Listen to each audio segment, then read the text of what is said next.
जदि फ्रेंड्स आपण मानक मुहर दाग हो जाए पिगमेंटेशन हो सन्टान हो व्रण होगी दाग हो किसी भी प्रकार दाग अच्छी सब लिभिज आपण मुह पूरा गोरा ग्लो कर दाग चिन्ह टिके भी रही तो कौन करेंगे ने 2-3 चामच बाहर पर काकुड़ी रस गोटे काकुड़ी नहीं ग्रेड कर रस बाहर कर नहीं सहित ने गोटे आलू ताकू ग्रेड करदे तार किसी रस बाहर करदे आमको बेसी ना 3-4 चामच लेखा सब दरकार सहित गोटे बिलाती को ग्रेड करके तार जूस बाहर करदे काकुड़ी बिलाती और आलू रस इतने रही ब्लीचिंग प्रॉपर्टी जो विटामिन सी रही एंटीऑक्सीडेंट रही जहाँकि आपन स्किन में सब प्रकार दाग दबा दूर करता है जिते हाइपर पिगमेंटेशन हो जिते दाग दबा था सबको काटो यू जिन तो सब देखो 2-2 चामच नहीं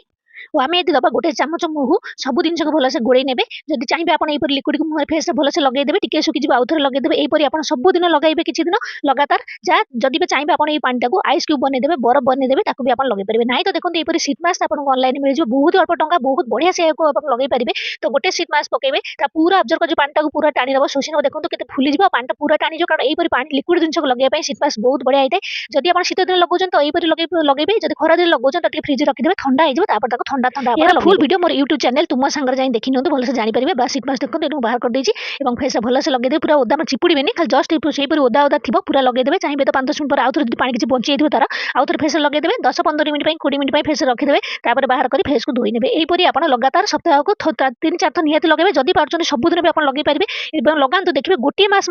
फेस पूरा क्लीन क्लियर और ग्लोइंग दाग चिन्ह सब लिभिज टिके भी रहिबो।